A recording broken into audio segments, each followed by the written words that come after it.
por tu presencia. Es una delicia estar contigo, Señor. Tu presencia es nuestro hogar. Tu presencia es nuestro hogar. Tu presencia es nuestro hogar, dulce hogar. Tu presencia es nuestro hogar. Tu presencia es nuestro hogar. Tu presencia es nuestro hogar, dulce hogar.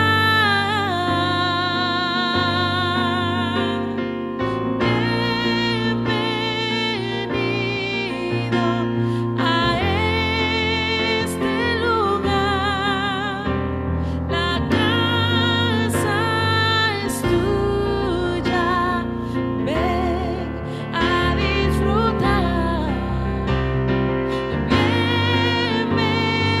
Bienvenido a este lugar. La casa no sirve de nada si tú no estás aquí. Y ven, papá,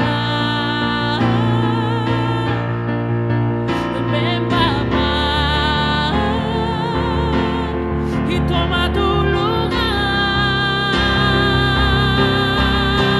Tu presencia es nuestro hogar. Tu presencia es nuestro hogar.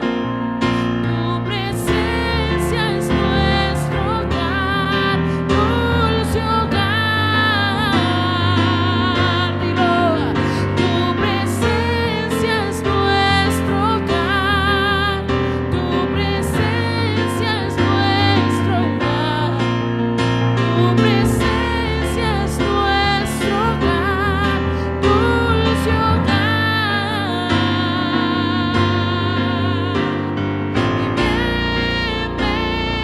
Bienvenido a este lugar. La casa es tuya y ven a disfrutar.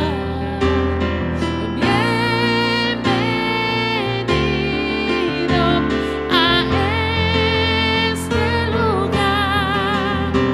La casa no sirve de nada si tú no estás aquí. Y ven, papá,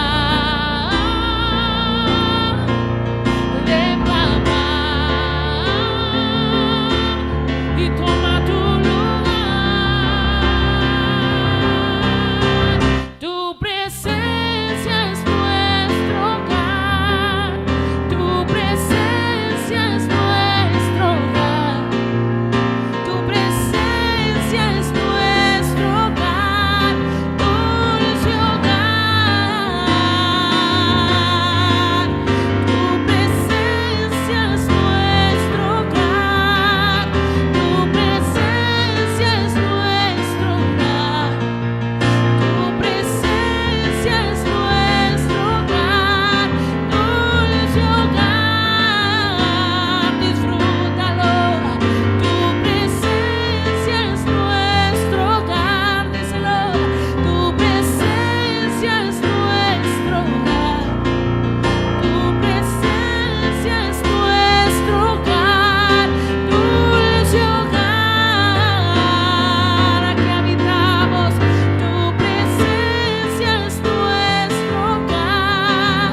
Tu presencia es nuestro hogar. Tu presencia es nuestro hogar, dulce hogar. Él tiene celo por mí. Su amor es un huracán.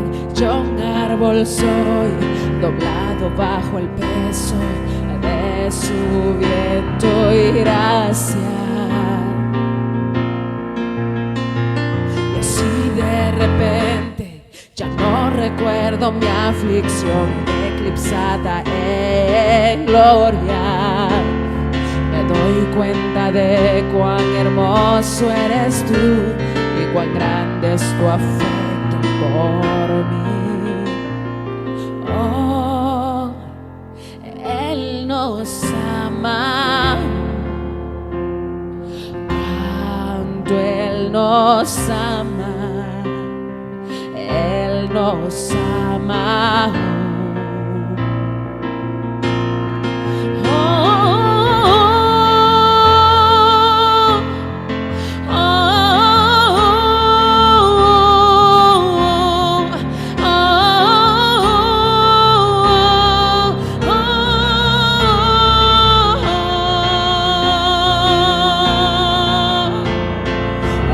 Tiene celo por mí. Su amor es un huracán, yo un árbol soy, doblado bajo el peso de su viento y gracia. Y así de repente ya no recuerdo mi aflicción, eclipsada en gloria.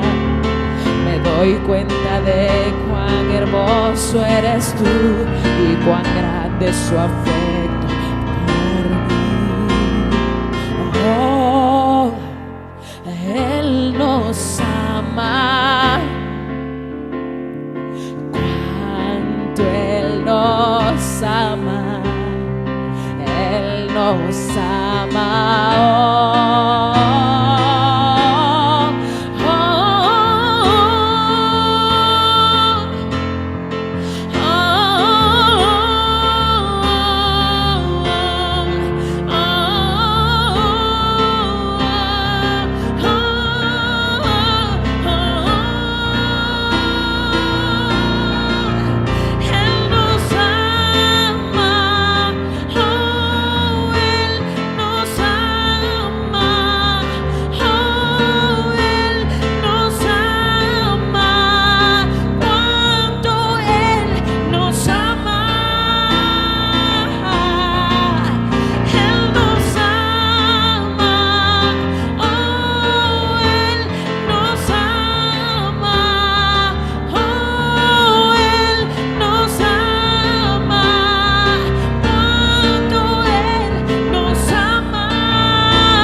nos ama. Él nos ama. Con cuánto amor. Él nos ama. Recuérdalo. Él nos ama.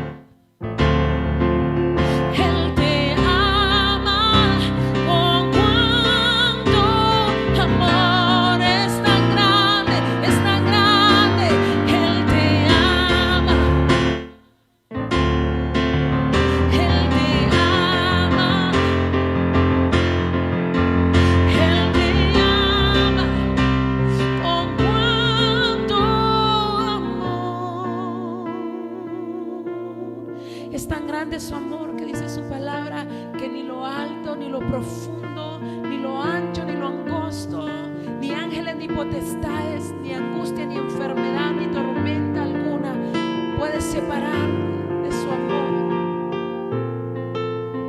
El pecado nos separa de Él, pero nos ha dado el acceso. Y Él es nuestro abogado. Y cuando venimos a Él y nos arrepentimos y reconocemos que hemos fallado delante de Él, Él nos redime, Él nos perdona, Él nos limpia. Y Él nunca nos ha dejado de amar. Su amor es tan grande, su amor es tan fuerte que nos llama todos los días, que nos llama todos los días. Su amor, nada nos separa de su amor. Su amor es tan grande, su amor es tan fuerte que hoy puedes sentirle, hoy puedes sentir en tu corazón como su amor te llena, como todo tu ser es lleno de su presencia. Y es que su amor te ha estado hablando, su amor te ha estado atrayendo. Y Él te dice: hoy es el día, vuelve a mí, porque te estoy llamando y te estoy atrayendo con lazos de amor y de misericordia. Porque mi amor es tan grande, mi amor es tan fuerte, y te amo con amor eterno, te amo con amor eterno, te amo y te abrazo hoy, te amo y te restauro, te amo y te levanto hoy.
Gracias, Señor. Abrázame con tu amor, envuélveme con tu amor. No te limito, no me resisto a tu amor. Tu amor cubre multitud de errores. Tu amor echa fuera todo temor.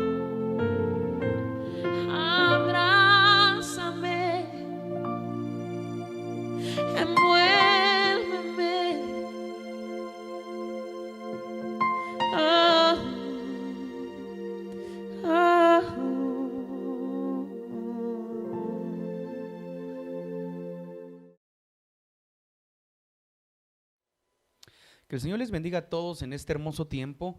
Después de un tiempo de alabanza, de oración, después de un tiempo donde podemos adorar al Señor, yo creo que prepares tu corazón para escuchar la palabra. ¿Y por qué digo tu corazón? Porque a veces realmente hay momentos en que no tenemos ganas de escuchar nada, no tenemos ganas de recibir, pero es importante que preparemos nuestro corazón para poder escuchar lo que el Señor quiere que nosotros hoy podamos desarrollar. Yo quiero hablarles hoy sobre la eclesía, ¿sí? Y hablar de la eclesía es algo verdaderamente bien complejo porque durante años nosotros aprendemos a desarrollar lo que es la iglesia y lo aprendimos de una manera muy simple, de una manera muy litúrgica, de una manera muy, voy a utilizar estos términos para que usted me pueda entender, muy cuadrada, de una manera muy práctica en el sentido de que creemos que la iglesia son 4 paredes. Creemos que la iglesia es un lugar donde nos llegamos a congregar, creemos que esa es la iglesia. Y durante muchos años yo creo que es lo que nos han enseñado. Entonces muchas veces la gente hoy que se ha estado viviendo esto de esta pandemia, que por cierto Europa está regresando a los confinamientos, y entonces en países como el continente americano mucha gente tiene temor de que esto vuelva a repetirse, ¿sí? Porque ya empezaron a subir los contagios aparentemente, porque hay quienes creen en teorías conspirativas, hay quienes creen que esto es mentira, que es una exageración. Sin embargo, en medio de todo, están confinando nuevamente en Europa. Entonces, entender qué es la iglesia, yo creo que en este momento, en este tiempo, es bien importante que nosotros podamos entender verdaderamente qué es la iglesia. Podamos entender verdaderamente cuáles son las funciones de la iglesia. Debemos de entenderlo como cristianos que llevamos años de buscar de Dios, cristianos que llevamos años de servir al Señor, cristianos que llevamos años posiblemente de caminar en la vida cristiana. Algunos a lo mejor tenemos un privilegio, tenemos un llamamiento, tenemos un servicio pastoral, otros posiblemente un servicio de liderazgo y así sucesivamente. Debemos de entender nosotros que la iglesia en este tiempo está transicionando, está cambiando, y la iglesia tiene que aprender a caminar en una nueva proyección, porque yo creo que los años que están por venir serán años en que la iglesia en este tiempo ha sido marcada, pero los años que vienen serán años bien determinantes para que la iglesia pueda redefinir verdaderamente la proyección de lo que hemos creído que es iglesia o de lo que hemos creído que era la iglesia. Me recuerdo, hace muchos años estábamos en el seminario teológico. Y me recuerdo que uno de mis mentores me pasó al frente a definir qué era, a que dibujara una iglesia, ¿sí? Y pocas veces nosotros tenemos en la mente que la iglesia no es un edificio, sino la iglesia son personas. La iglesia eres tú, la iglesia soy yo. Pero nosotros por años, cuando nos dicen que dibujemos una iglesia, dibujamos un templo, ¿sí? Dibujamos una estructura cuadrada, con puerta, con ventanas, donde cabe gente. Y tenemos que entender a la luz de la palabra que la iglesia no es eso. Cuando vamos al griego y cuando vemos lo que significa la palabra iglesia, la eclesía en griego, el punto más importante de definición que debemos de marcar es que significa llamar afuera, o la asamblea llamados afuera. Póngale mucha atención a esto porque nosotros estamos metidos en 4 paredes.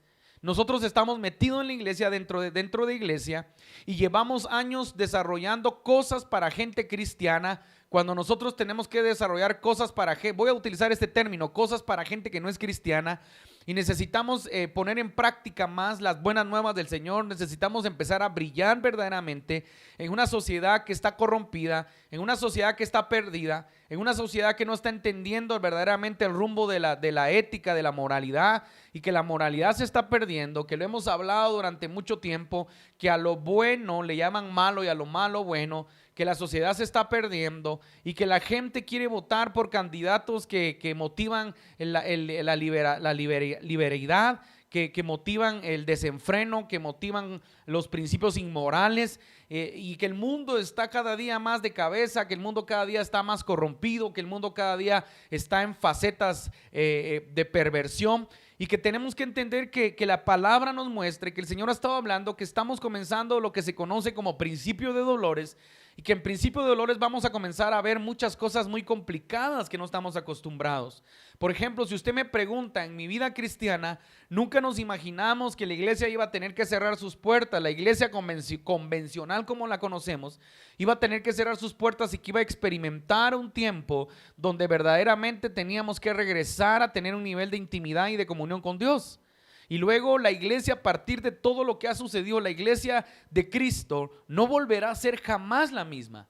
porque hoy nosotros tenemos una demanda de poder avanzar en una nueva proyección, en una nueva etapa, y no podemos quedarnos con la vieja escuela y con las liturgias viejas que nos enseñaron y que aprendimos, porque tenemos que, la iglesia tiene que comenzar, voy a utilizar palabras como evolucionar, la iglesia tiene que comenzar a reformarse. Hoy precisamente, el día de anoche se celebró lo que es la reforma luterana, ¿sí? La reforma protestante, donde este gran teólogo de la iglesia católica pegó las 95 tesis de la iglesia, 95 tesis en la puerta de la iglesia de Wittenberg en Alemania, y nos enseña la historia que estas 95 tesis plasmaban muchas cosas que estaban incorrectas, pero que a la luz de la palabra él vino y estableció una reforma, ¿sí?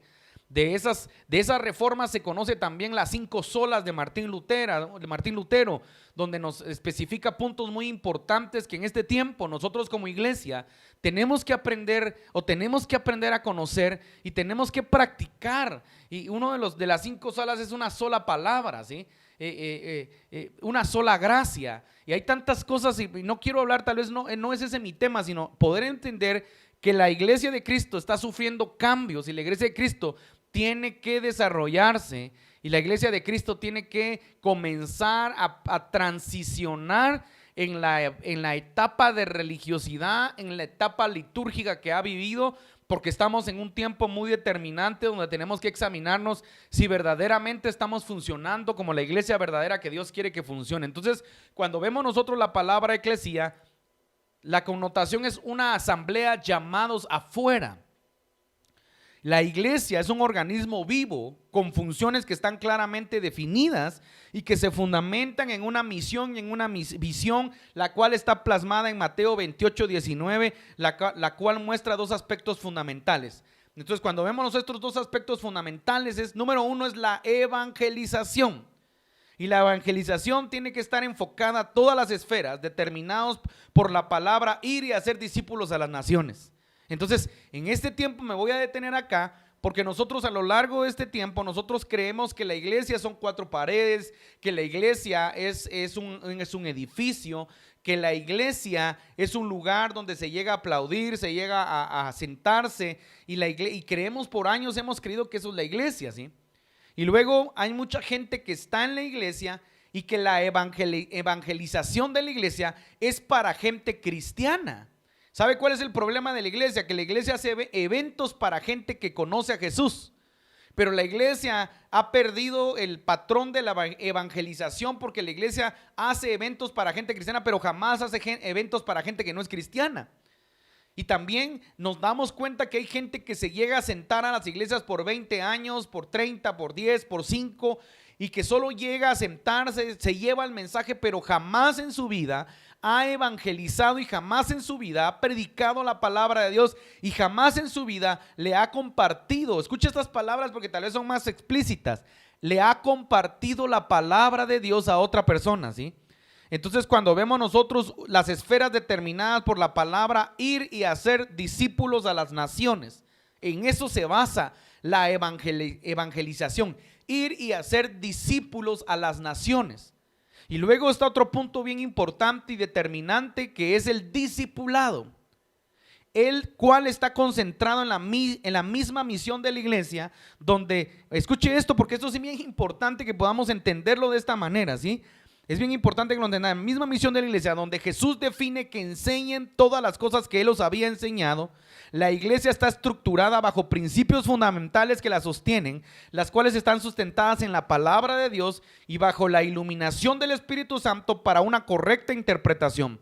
Dentro de ellos debe de existir como base fundamental la santidad, la justicia, la verdad, la misericordia, y su marco de desarrollo debe de dar a través de la unidad, del respeto, la armonía y la comprensión. Entonces, cuando vemos este punto, esta definición que quise plasmarle del discipulado, tenemos que entender que por muchos años hemos perdido la verdadera esencia, y voy a redundar un poco para que podamos entender lo que quiero decirle. Hemos perdido la verdadera esencia del verdadero discipulado. Hoy por hoy vemos tantos modelos de discipulado donde lo que se hace es desafiar a las personas para ponerles metas y ponerles alcances, y yo creo que eso no está mal. yo creo que estos métodos no son malos, pero yo sí creo que el método de discipulado debe de ser un método donde verdaderamente uno de los puntos fundamentales sea la santidad y la justicia. Uno de los puntos fundamentales sea la verdad, la misericordia. Y tenemos que entender que uno de los puntos importantes de la iglesia, mire, su campo de proyección es versátil, porque está llamado a tocar todas las esferas, lugares de mucha pobreza, de mucha riqueza, de mucha salud, de mucha enfermedad, y ninguna barrera puede detener el fundamento por el cual fue instituida la iglesia, que es la evangelización. Entonces la evangelización es importante y nosotros tenemos que entender algo también. La iglesia es un organismo vivo. La iglesia no es una organización. Y yo creo que cuando comenzaron todos estos métodos de crecimiento, que ojo lo que voy a decir, yo creo que muchos de estos métodos de crecimiento no son malos. Yo creo que muchos de estos métodos de crecimiento son importantes y funcionan. Es más, tengo muchos amigos pastores que les ha funcionado este método. Y también tengo muchos amigos pastores que no les ha funcionado. Y también conocemos ministerios que practican este método de métodos de crecimiento que hay y les ha funcionado. Y también hay iglesias que son muy grandes y que practican este método y que no han practicado ningún método de crecimiento, pero sí han practicado la evangelización y han practicado el discipulado.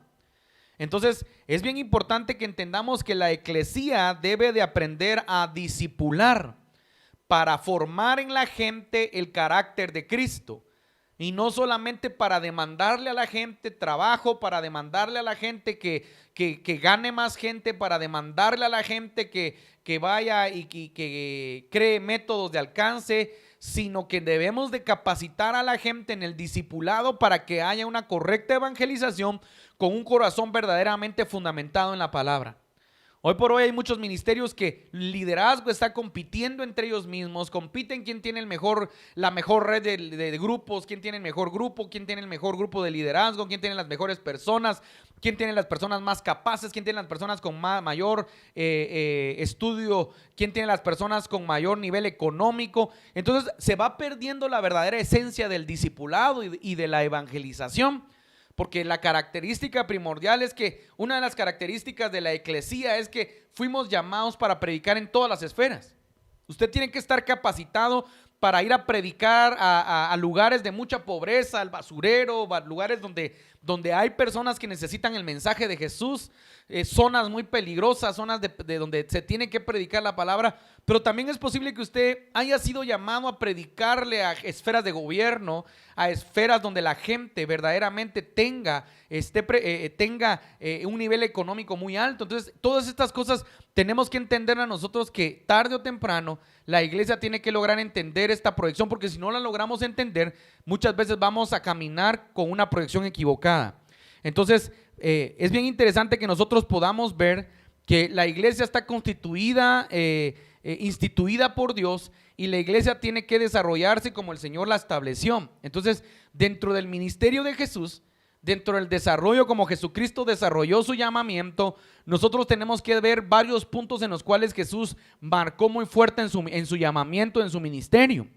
Y que la iglesia, hoy por hoy nosotros hacemos muchas cosas que a veces no entendemos. Son liturgias de hombre algunas, son liturgias que aprendimos, son liturgias que quedaron establecidas y que traemos nosotros del catolicismo, porque acuérdese que nosotros nos desprendimos del catolicismo. Por eso le marqué o le hice una remembranza de Martín Lutero, de la reforma que se está celebrando, para que podamos entender que nosotros en este tiempo, Dios nos está llamando a que podamos entender que la iglesia tiene que tener ciertas características. La eclesía tiene que tener ciertas características, que usted y yo no fuimos llamados solamente para poder ir y servir al Señor dentro de una iglesia. Porque ese es el problema que tenemos muchas personas, que creemos que solo podemos servir a Dios dentro de las cuatro paredes. Entonces, dentro de las cuatro paredes usted puede cantar, puede ser ministro de alabanza, puede ser músico, puede ser diácono o ujier, puede ser un servidor, puede ser un predicador, pero tenemos que entender que Dios nos impartió dones, el Señor nos regaló dones, nos dio una impartición para que podamos desarrollarnos y para que podamos entender cómo operar. y la iglesia tiene ciertas características, ¿sí? Y una de las primeras características que quiero tocar, porque hay muchas características importantes dentro de la iglesia, pero yo quiero traerle estas porque yo creo que estamos en un tiempo muy importante donde no sabemos qué va a pasar. Hay muchos rumores que de repente vuelven a cerrar el país, de repente se vuelve a cerrar, y por eso muchas iglesias, algunas ya comenzaron, otras no han comenzado. Las iglesias grandes, algunas ya están comenzando a hacer sus eventos, sus servicios nuevamente, otras están esperando que esto baje porque los gobiernos cada día anuncian que los contagios, que la segunda ola está comenzando. De hecho, a nivel mundial, curiosamente, ¿verdad? Ya comenzó la segunda ola en Europa, Francia, Italia, Alemania, España, y se cree que en 2 meses está replicando acá en los países latinoamericanos. Y oramos verdaderamente para que, si el Señor quiere y tiene misericordia, no pase. Pero si pasa, tenemos que entender que Dios está provocando, escuche esto, Dios está provocando que todo esto pase para llamar la atención de nosotros, cristianos y no cristianos, gente que lo conoce y no lo conoce, para ver si queremos caminar con Él. Entonces, poder tocar estos puntos en este momento es bien importante, porque yo creo que Dios quiere que nosotros entendamos, número uno, el primer punto es una iglesia que adora, una eclesía que adora, ¿sí? Y entonces cuando vemos que la adoración es más que alabanza, y tenemos muchos pastores preocupados porque sus ministros de alabanza, algunos se han ido, algunos se han retirado, algunos se fueron, y algunos no tienen ahorita ministros de alabanza, y entonces como pastores tenemos que intentar hacer muchas cosas, ¿sí? A veces hay pastores que aprendemos a tocar teclado, que aprendemos a tocar guitarra. Muchas veces vi a ministros que se le fueron los músicos y me los encontré tocando teclado, y como digo, en el lenguaje musical, porque quiero comentarle que Dios ha permitido que en alguna etapa de mi vida fui ministro de alabanza, ¿sí? Ministré la alabanza en algunos ministerios. Hoy ya no lo hago muchito, ¿sí? Pero ¿qué quiero decirle? Me topé con pastores un día charrangueando el teclado. Yo le digo, charranguear es medio tocaban, pero estaban ministrando, porque un ministro de alabanza se les fue, o se les fue el grupo de alabanza por completo. Entonces los pastores nos preocupamos por estas cosas. Los pastores nos afanamos muchas veces porque no hay una buena alabanza en la iglesia, porque no tenemos un buen músico, porque no tenemos un buen cantante, porque no tenemos un buen equipo de alabanza. Son los puntos más que afanan más la vida de los pastores. Pero cuando hablamos de adoración, tenemos que entender que esa palabra a veces nos queda corto entenderla y definirla, porque la eclesía tiene que adorar, tiene que ser una eclesía que adora, y la adoración es más que alabanza o canto, oración a Dios. La adoración es una sumisión que implica gozar de Dios. Miren esto, qué interesante. La adoración es un estado de sumisión a Dios que implica gozar con Dios. Y yo le pregunto a usted, amarlo y entregarle nuestra vida para que Él pueda usarla acorde a sus propósitos. Entonces la pregunta en este tiempo es: ¿cuántos verdaderamente estamos adorando al Señor con gozo? Porque a veces estamos dentro de la iglesia, y se lo digo por experiencia propia, por eso me quiero poner como ejemplo hoy, pero no de ejemplo de sobresalir, sino un ejemplo donde a veces nos afanamos porque no creemos que tenemos una buena alabanza, una buena adoración. Pero la pregunta es: ¿cuántas veces, hemos estado nosotros en este tiempo gozando verdaderamente con Dios? La verdadera adoración no es que tengamos al mejor cantante, aunque si lo tenemos, qué bueno, ¿sí?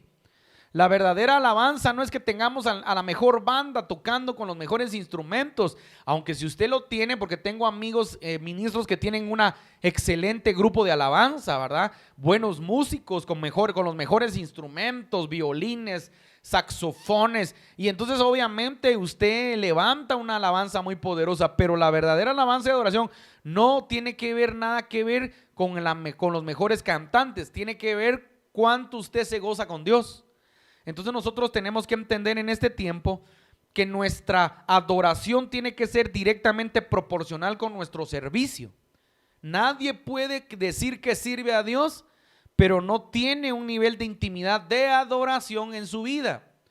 Entonces yo quiero que me acompañe a Mateo capítulo 4, verso 10. Mire este parámetro, dice: entonces Jesús le dijo: vete, Satanás, porque escrito está, al Señor tu Dios adorarás y a Él solo servirás.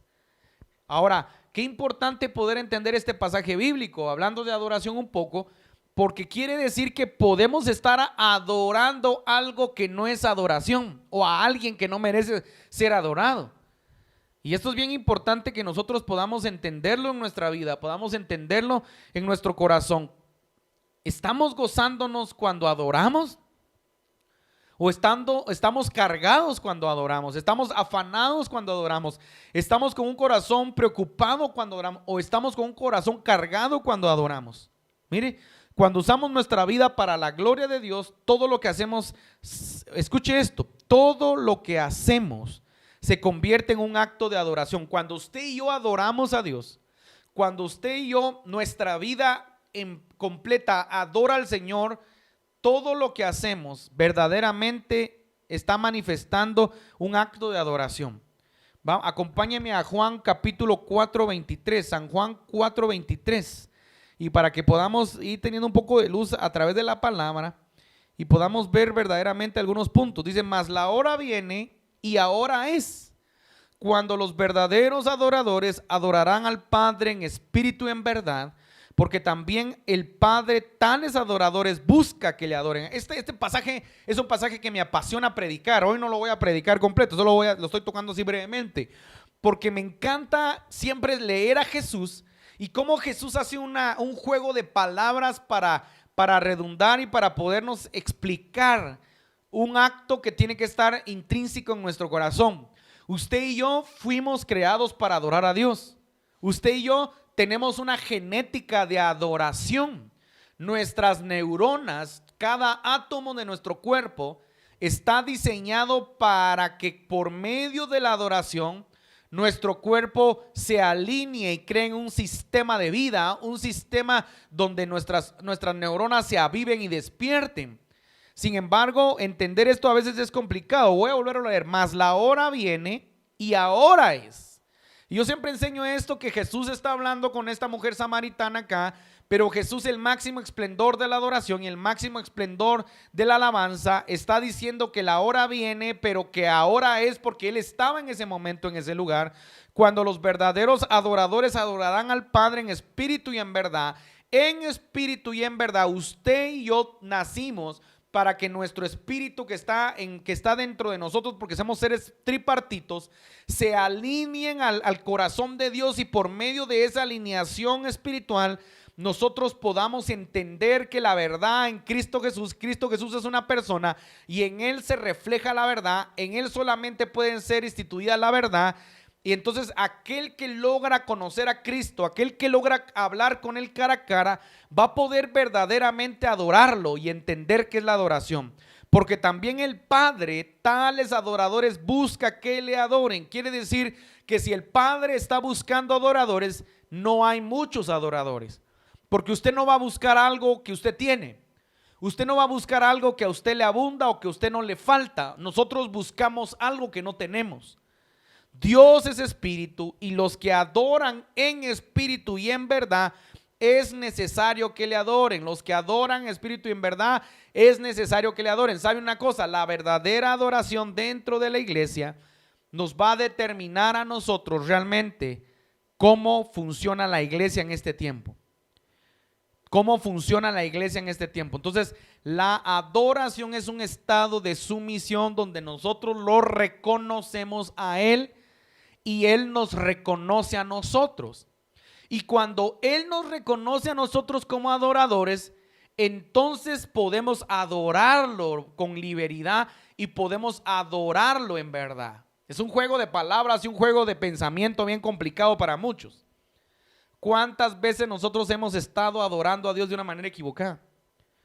¿Cuántas veces nosotros decimos que adoramos a Dios, pero somos arrogantes, pero somos soberbios, pero criticamos, pero juzgamos, pero hablamos mal? Es bien complejo. La vida cristiana verdaderamente es fácil poder identificar si vivimos una vida correcta delante de Dios o solo estamos predicando un evangelio paja. ¿Sabe cuál es el evangelio paja? Es aquel evangelio que a paja que usted le prende un fosforazo, arde, brilla, pero luego se apaga y se vuelve ceniza rápidamente. Y por muchos años hemos estado predicando un evangelio paja, un evangelio que no se mantiene ardiendo, que no se mantiene con la lumbrera prendida, sino un evangelio que la gente lo ve por un momento, pero luego se apaga. Entonces nosotros tenemos que entender cómo funciona la verdadera adoración. Vamos rápidamente a otro y me paso a otro punto. Hechos capítulo 16, verso 50, creo que es, perdone. Voy a ver acá. Hechos capítulo 16, verso 25. Mire, vámonos a Hechos 16, 25 a través de la palabra y veamos, este es un pasaje poderosísimo. Mire, este es para otra predicación. Mire, pero a medianoche, orando Pablo y Silas, cantaban himnos a Dios y los presos los oían. Y usted ya sabe lo que sucedió acá. Sobrevino de repente un terremoto y quedaron libres. Entonces, aquellos que logran entender la adoración te va a accesar a un nivel verdaderamente de libertad. La adoración, entonces la eclesía, la verdadera eclesía, no fue diseñada para adorar en un templo. Ese es un error que nosotros tenemos. La verdadera eclesía no fue adorada para solamente que usted solamente pueda cantar, adorar dentro de cuatro paredes. Hoy usted tiene la bendición de que usted se puede postrar en el cuarto de su casa, usted se puede postrar en su sala y usted puede comenzar a adorar al Señor. Usted puede adorar donde usted quiera. Usted no me va a creer, pero usted puede adorar en el bus donde usted va. Aunque vaya música del mundo, usted puede ir adorando al Señor porque usted le adora en espíritu y en verdad. Dentro de usted y dentro de mí tenemos la genética para conectarnos con Dios, no importa el lugar donde estemos. Entonces la eclesía fue llamada para predicar afuera y fue llamada para adorar afuera. Así que por eso le puse acá, mire, se lo voy a leer por última vez, porque esto me gusta mucho. Nuestra adoración tiene que ser directamente proporcional con nuestra vida y con nuestro servicio. Entonces nadie me venga a decir que adora, que es un gran adorador y tiene algo en contra de su hermano, tiene envidia, tiene arrogancia, tiene soberbia, tiene pecado, tiene un montón de cosas que lo alejan de Dios. Si usted verdaderamente es un adorador, usted lo va a adorar en cualquier lugar.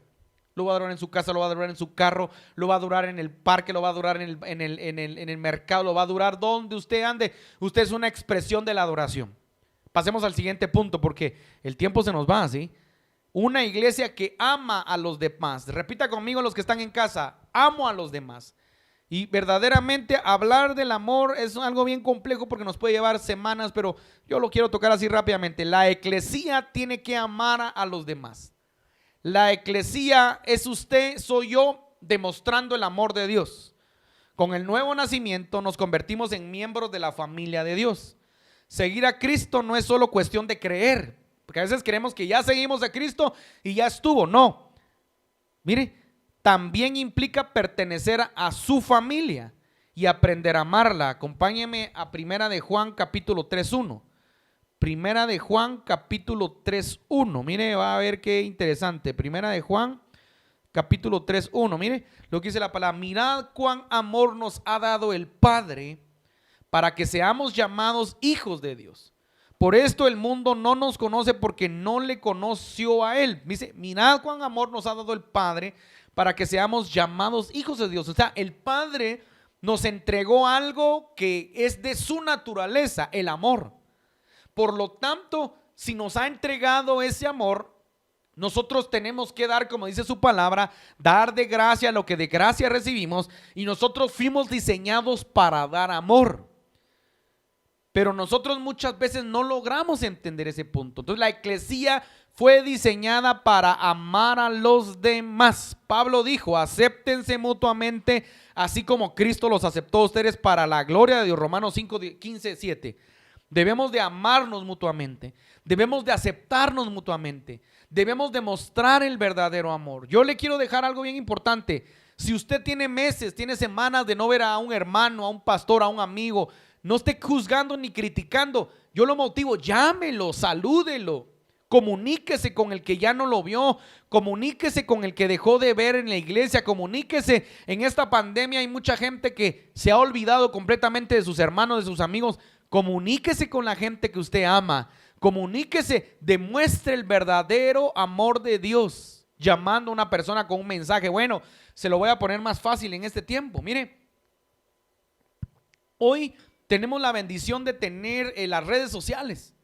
comuníquese por un mensaje de texto, comuníquese, pero haga sentir bien a la gente. Pero una de las características de la iglesia, de la eclesía, es que es la asamblea llamados afuera. Fuimos llamados para, hay una radio que dice trastornando el mundo. Fuimos llamados para trastornar, pero trastornar de una manera positiva al mundo, a la sociedad, amando a los demás.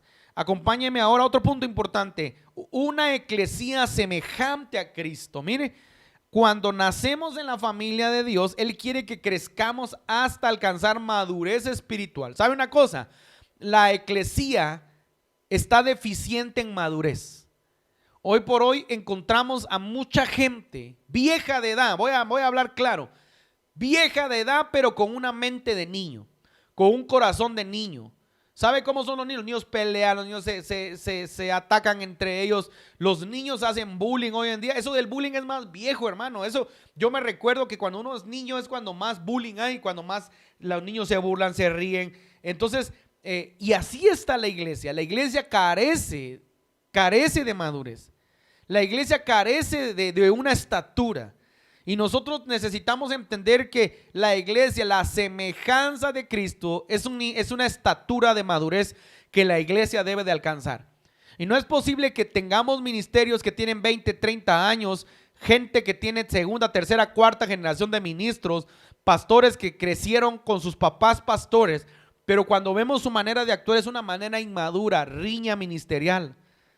Pastores que dan charlas equivocadas o que hablan de otras personas de una manera equivocada sin conocer a otra persona. Pastores, profetas que dan malos informes sin conocer. Profetas que se sientan a la mesa con personas y cuando van a otro lugar van a dar informes equivocados. Yo le voy a decir una cosa, eso solo denota la inmadurez que tenemos en nuestro corazón. La inmadurez que tenemos, eso solo denota que no tenemos la semejanza de Cristo todavía en nuestra vida. Nos hace falta mucho para llegar a la semejanza de Cristo. Entonces, cuando estamos en la familia de Dios, Jesús quiere que crezcamos hasta alcanzar una madurez espiritual. ¿Qué significa esto? La madurez espiritual consiste en pensar y sentir. Escuche esto, anótelo. La madurez espiritual consiste en pensar y sentir y actuar como lo haría Jesús. Cuanto más desarrollamos nuestro carácter conforme al de Cristo, ahorita lo vamos a ver, pero mire esto qué interesante. ¿Qué haría Jesús cuando alguien hablaba de Él? ¿Qué hace usted, qué hago yo cuando alguien habla de mí? ¿Qué hace usted, qué hago yo cuando alguien me traiciona, cuando alguien me vituperia, cuando alguien me acusa, no sé si me explico, ¿qué hacemos cuando la gente nos vituperia? ¿Qué hacemos cuando la gente habla mal de nosotros? ¿Qué hacemos cuando algo no está bien como cristianos? Ahí es donde nosotros tenemos que pensar. Cada vez que alguien te insulte, tú tienes que pensar qué haría Jesús en tu lugar. Cuando alguien te engañe, le tengo una mala noticia, lo van a engañar. Lo van a engañar porque es la característica que la iglesia tiene que pasar para que sea aprobado verdaderamente si usted tiene el carácter de Cristo. Se van a burlar de usted. Va a ser, lo van a asaltar, lo van a golpear, usted va a sufrir por un montón de acontecimientos, se lo voy a decir de esta manera. Usted va a vivir cosas en su vida para ver si realmente usted es semejante a Cristo. Usted y yo somos probados para ver si somos semejantes a Jesús. A veces nos va a llevar la sorpresa que no tenemos la semejanza de Cristo todavía. A mí me gusta leer este pasaje, acompáñame a Isaías 53. Es un pasaje poderoso que nos habla de Jesús, que nos habla de Cristo y que nosotros tenemos que entender que este pasaje, yo le digo a la gente, lo he predicado varias veces. Gracias al Señor ya son un par de décadas de predicar la palabra de Dios, ¿verdad? Entonces cuando uno tiene décadas a veces uno aprende mucho y lo vuelve a predicar en otras proyecciones. Pero mire, a mí me encanta esto, yo voy a leerlo, leámoslo desde del versículo 2, Isaías 53, 2. Subirá cual renuevo delante de él y como raíz de tierra seca, no hay parecer en él ni hermosura. Le veremos más sin atractivo para que le deseemos. Despreciado y desechado entre los hombres, varón de dolores, experimentado en quebranto. Mire, me voy a detener acá, porque acá este pasaje, esta profecía que el profeta Isaías está declarando, está hablando de Jesús, está hablando de Cristo. Y el título que le da no es el título de pastor, así que aquellos que se sienten orgullosos de ser pastores, qué bueno, pero que a veces tienen el título más puesto que la función, le voy a decir, mire, póngale atención, aquel que se siente más grande que los demás porque es apóstol, porque es profeta, porque es maestro, mejor póngale atención a esto. El título que Isaías le da a Jesús no es de apóstol, no es de profeta, no es de pastor. El título que le da es varón experimentado en quebranto y como escondido el rostro, varón de dolores. Póngale atención a esto, porque esto es bien interesante, que hoy nosotros le damos mucha importancia al título que tenemos. Si vamos a un lugar y no nos dicen pastor, nos sentimos ofendidos. Si vamos a un lugar, usted es apóstol y le ponen pastor, se siente que le están faltando el respeto. No se sienta mal, hermano. Eso solo denota que usted necesita ser afirmado con su título cada vez que no le dan el título que usted cree merecer. Usted y yo somos servidores de Dios. Usted y yo servimos. Si no nos dicen pastor, qué bueno. Si no nos dicen profeta, qué bueno. Si no nos dicen apóstol, qué bueno. No importa que no le digan. Usted y yo somos servidores. Sirvamos y desarrollemos la función para la cual el Señor nos estableció. Entonces acá Isaías 53 nos enseña un poco más de la semejanza de Cristo. Y una de las semejanzas de Cristo es ser experimentado en quebranto, ser experimentado varón de dolores. Y la Biblia nos enseña acá cosas muy poderosas. Podemos seguir leyendo, pero quiero avanzar, porque quiero que entendamos que nos falta mucho para llegar a la semejanza de Jesucristo. Jesucristo fue alguien que fue vituperiado, que fue burlado, sus hermanos lo engañaron, no lo quisieron recibir. Aún usted sabía que sus propios hermanos carnales, porque Jesús tuvo hermanos, no creían en él. Este apóstol Santiago, que era uno de los hermanos carnales de Jesús, no creyó en Jesús hasta después de que Jesús resucitó. Después se convirtió en uno de los líderes más importantes de la iglesia, pero al principio no creían en Jesús. Y la semejanza de Cristo es la tolerancia, la semejanza de Cristo es el amor, la semejanza de Cristo es la madurez. Repita conmigo allá en casa, madurez.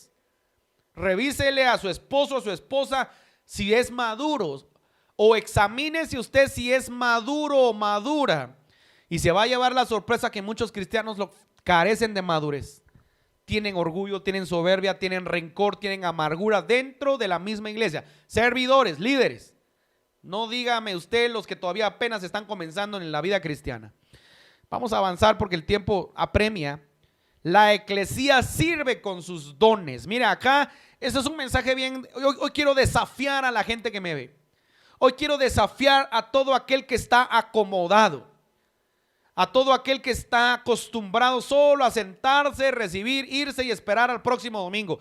Este es el tiempo de desafíos. Este es el tiempo de avanzar. Este es el tiempo de desafíos. Este es el tiempo de avanzar. Entonces mire, la eclesía sirve con sus dones. Dios nos diseñó a cada uno de nosotros de forma única en cuanto a talentos, dones, habilidades y aptitudes. Usted es apto para algo en el reino de Dios. Usted tiene dones en el reino de Dios. Usted tiene talentos, usted tiene habilidades en el reino de Dios. Mire, la manera en que ha sido programado no es casual. Usted no fue programado casualmente. Hay gente que puede cantar, hay gente que puede, mire, le voy a decir esto, hay gente que puede abrazar. Hay gente que tiene un carisma para dar amor verdadero y genuino. Estoy hablando de un amor santo, un amor ágape, un amor genuino delante de la gente. Hay gente que tiene la capacidad de escuchar. ¿Sabía usted que mucha gente no tiene capacidad de escuchar? Y solo le gusta hablar, pero y le gusta que lo escuchen, pero no le gusta escuchar a los demás. Haga un análisis de sus amigos y se va a dar cuenta que usted muchas veces vamos a tener amigos que hablan y hablan y hablan y hablan y usted los escucha, y cuando usted comienza a hablar ya no le ponen atención. Y el escuchar es una virtud, es un don. Así que todos nosotros fuimos, el Señor nos implantó dones, y la eclesía tiene que servir con esos dones que el Señor nos dio. Quiero que me acompañe a 1 Pedro 4:10. Primera de Pedro 4:10. Miren lo que dice la palabra. Hoy estamos usando la palabra. Ya voy a ir terminando pero quiero que nos quede en nosotros un desafío verdadero. Mire, cada uno, según el don que ha recibido, ministro a los otros, como buenos administradores de la multiforme gracia de Dios. O sea, existe una multiforme gracia. Y en esa multiforme gracia, cada uno tiene un don que el Señor le dio y cada uno ministreselo a los demás. Entonces, es triste ver a una eclesía con gente con muchas capacidades, con muchos talentos que no hace absolutamente nada para Dios. Es triste ver líderes que solo quieren que les pongan gente para enseñar. Por ejemplo, hablemos del don magisterial. Por lo general, pero no siempre, hay excepciones. A los maestros solo les gusta que le pongan 20, 30, 40 personas, pero a un maestro no le gusta hacer la obra de evangelista. Y estamos en un tiempo donde cada uno de nosotros tiene que ser la obra evangelística en nuestra vida. Es un mandato, no es que me guste, no es que si yo soy profeta no lo tengo que hacer, si yo soy pastor, es que cada uno de nosotros tiene que hacerlo. Pero por lo general, por ejemplo, a los maestros les encanta que les pongan gente para enseñar. Y cuando la gente no llega, se enojan. Le digo por experiencia, hermano, porque aunque usted no lo crea, el Señor ha permitido que incursione en el ministerio evangelístico, en el ministerio profético, pastoral, magisterial y también en el apostólico. Y con esto no quiero que nadie se vaya a ofender. Ay, hermano, usted tiene los 5 unciones. No, todos podemos funcionar en las 5 unciones, ¿sí? Entonces, pero yo le digo, yo he funcionado en el ministerio magisterial y por muchos años he enseñado la palabra. Dios me ha permitido enseñar la palabra de muchas maneras a jóvenes, adolescentes, en escuelas de liderazgo, en escuelas bíblicas. He trazado la doctrina de Dios, la doctrina básica de Cristo a mucha gente. Pero yo le voy a decir una cosa, cuando uno está aprendiendo a enseñar, hermano, de verdad, qué bello se siente cuando yo he tenido públicos. Mire, en su misericordia, porque no somos, es Dios el que pone, en su misericordia, hermano, de verdad, he tenido auditorios con 2,000 personas enseñando. He estado en auditorios de 100, 200 y tuve personas donde llegaron 5 personas y de 5 personas le tuve que enseñar. Pero cuando uno comienza, uno se siente mal cuando solo ve 5 personas. Se siente fatal, uno quiere en el ámbito magisterial estoy hablando ahorita.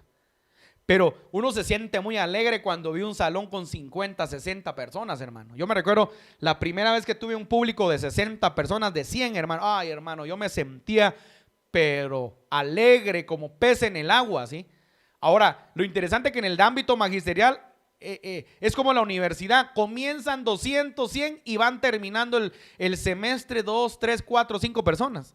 Y entonces hoy por hoy hemos aprendido el parámetro magisterial. A veces comenzamos eventos, escuelas, etcétera, que comienzan 50, 60 personas y terminan 15, 10 personas. Hoy lo aprendimos, hace años uno se sentía fatal. ¿Por qué le hablo de esto? Porque cada uno de nosotros tiene dones para transmitirlo, para compartirlo, para impartirlos a los demás. Y a veces nosotros no estamos haciendo absolutamente nada con los dones que Dios nos dio. Entonces, en este tiempo, tenemos que comenzar a usar los dones que el Señor depositó en la vida de cada uno de nosotros. Yo lo quiero motivar a todos los que nos ven, que comiencen a examinarse qué don te entregó el Señor. Por ejemplo, hay gente que canta muy bello. Hay gente que predica muy bello, hay gente que enseña muy bello, hay gente que predica a través de evangelismo muy bello, hay gente que tiene dones diferentes, dones de servicio muy bellos. Entonces, este es el tiempo de ministrar los dones que tenemos y hay muchos más dones, hermano. Yo solo menciono estos para que usted pueda entender fácilmente cómo utilizar los dones que Dios le dio. El siguiente punto es una eclesía que testifica. Dios no quiere que su amor y sus propósitos sean un secreto. Este es el tiempo en el que tenemos que aprender a testificar. La iglesia tiene que testificar de Cristo. Mire, una vez que conocemos la verdad, acompáñame a Juan capítulo 14:6. Juan capítulo 14:6. Ya vamos a concluir. Juan capítulo 14:6. Mire lo que dice Juan 14:6. Permíteme usted, ya me perdí yo acá, así rápidamente.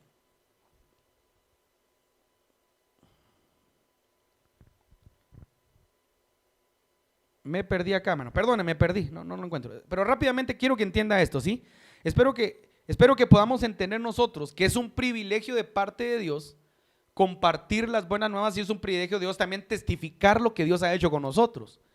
Hoy por hoy estamos careciendo en esta temporada de gente que testifique todo lo que Dios ha hecho. ¿Sabe qué? La gente testifica todo lo malo que le pasa a veces, pero nadie testifica lo que Dios ha hecho en nuestra vida. Y sabe una cosa, en esta temporada, que ha sido una temporada difícil para muchos, yo he visto también cómo Dios se ha glorificado en la vida de muchos, hermano. Yo sé que hay personas que no tienen a lo mejor un trabajo en este momento, pero están haciendo la obra, están vendiendo carne, están haciendo almuerzo, están vendiendo comida, y Dios, por medio de esa capacidad que tienen, los ha bendecido, los está ayudando. Yo le voy a decir una cosa, eso es Dios glorificándose en su vida. Y también hay gente que predica la palabra no con un púlpito, porque ¿sabe cuál es el problema? Que hay mucha gente que le gusta predicar en un púlpito. Les gusta predicar con un micrófono, les gusta predicar con un buen audio. Y yo le voy a decir una cosa, pero hay mucha gente que predica la palabra de una manera diferente.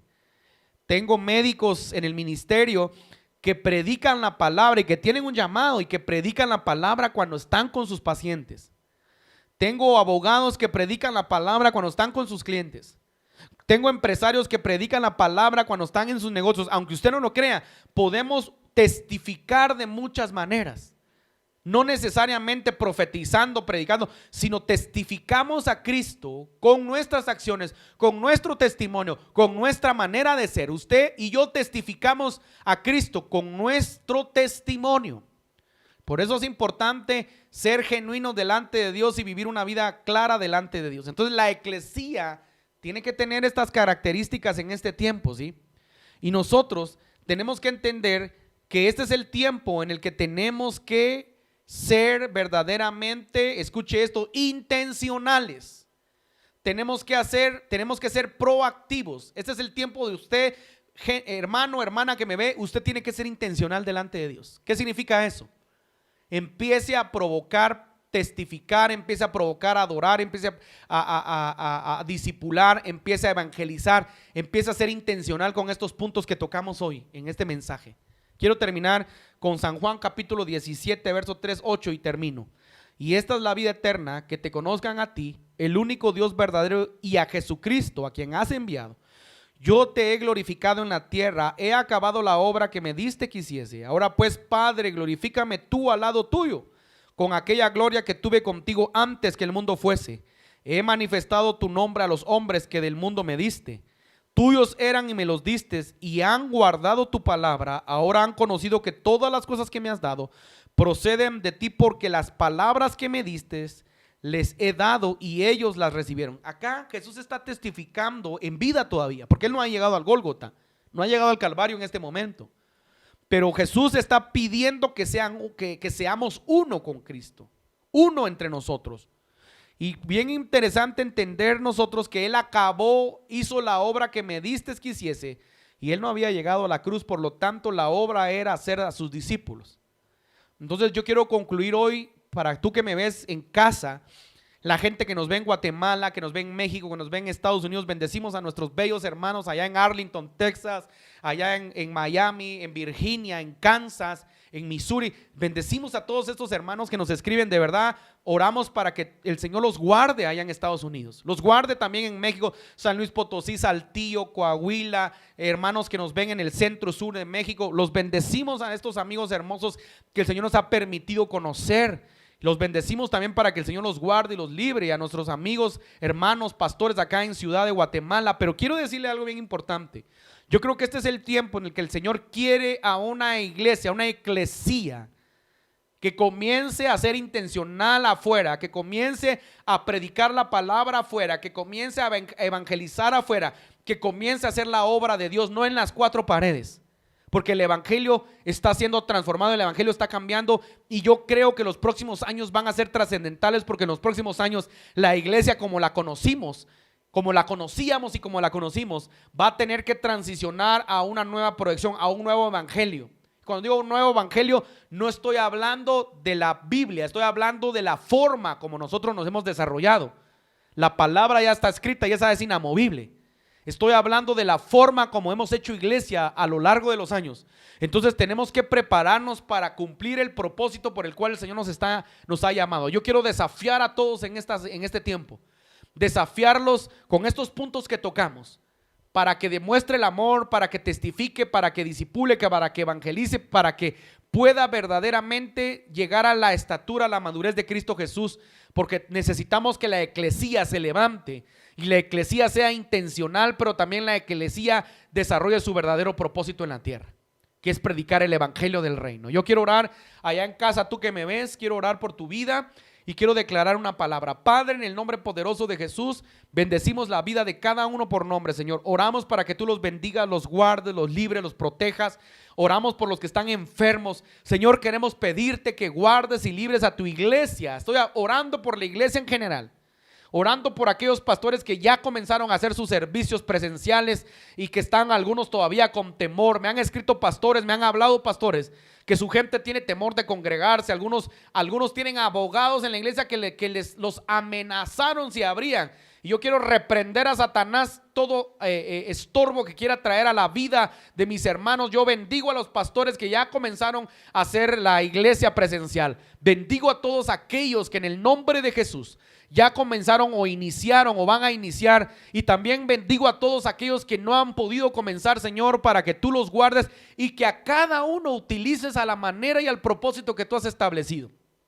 Pero oramos por todos aquellos enfermos que están en hospitales enfermos, que están contaminados con esta enfermedad. Oramos para que sean sanados, para que se recuperen, para que puedan ver la respuesta de Dios. Oramos por todos aquellos que están desempleados, empresarios que se quedaron sin empresa, que se quedaron apagados. Oro, Señor, para que estos 2 últimos meses del año puedan ver la mano de Dios sobre tu vida, puedan ver milagros sobrenaturales, puedan ver a Jesús en sus vidas, en su empresa, pero también puedan ver que Jesús está obrando y los está marcando para cosas grandes. Yo quiero orar en el nombre de Jesús por toda necesidad. Tú que tienes necesidad, tú que estás pasando por un momento difícil, tú que estás pasando por un momento complicado, yo quiero declarar que el Señor tiene el control de tu casa, de tu familia, de tus hijos, y que el Señor no te dejará y no te desamparará. Yo puedo ver cómo el Señor va a desatar provisiones y va a desatar milagros sobre la vida de muchos en este tiempo. Me dice el Señor que te diga: no decaiga tu semblante y no decaiga tu fe. Tú cree y confía que yo soy el que tiene el control de tu casa y yo soy el que tiene el control de tu familia. Si te atreves a creer y si te atreves a mantenerte firme, dice el Señor, yo recompensaré la fe con la que te mantienes y la fe con la que avanzas. Espera en mí en este tiempo, dice el Señor, porque yo llegaré en el momento idóneo y te sorprenderé de las cosas que me has estado pidiendo. Pagos pendientes, hipotecas pendientes, pago de carros, pago de vehículos, pagos de préstamos. Me dice el Señor, yo soy el Dios, el dueño del oro y la plata, y yo soy el que provee, dice el Señor. Y si te atreves a confiar en mí y caminas con integridad, con justicia y con verdad, tú verás, dice el Señor, cómo yo puedo traer la provisión que tú necesitas en este tiempo. Padre, yo bendigo a todos los que han sido fieles diezmadores, Señor, fieles ofrendadores en este tiempo en el ministerio, Señor, y la gente que nos ve. Yo oro para que tú les abras las ventanas de los cielos. Yo oro para que todo negocio, para que toda petición, para que toda necesidad sea suplida, para que se abran las ventanas de los cielos y sobreabunden sus casas, sobreabunden sus empresas, sobreabunden su economía de una manera sobrenatural, Señor. Reprende al devorador, toda enfermedad, todo ladrón, todo el que quiera robarles. Yo te pido que reprendas al devorador, Señor. Oro por todos los que nos ven, Señor. Oro para que esta semana de labores que comienza, Señor, sea una semana de bendición, sea una semana de favor. Y estos 2 meses, noviembre y diciembre, que están por iniciar, noviembre está por iniciar, yo te pido, Señor, que este 11º mes del año, en medio de todo pronóstico de enfermedad, todo pronóstico de maldad, todo pronóstico de engaño, en el nombre de Jesús, la gente pueda creer en ti, pueda confiar en ti y pueda entender que tú tienes el control, Señor, de todo. Yo bendigo tu vida. Yo declaro que este será un mes de bendición, será un mes de respuesta, será un mes para ver a Dios. Será un mes también para que tú, que no le has entregado tu vida al Señor, se la entregues al Señor. Y será un mes de transformación y un mes donde muchos alinearán su corazón al corazón de Dios y conocerán que Dios es real y verdadero. Yo bendigo tu vida, yo bendigo a tus hijos, a tu familia, y recuerda que Jesucristo es el Señor. Dios les bendiga.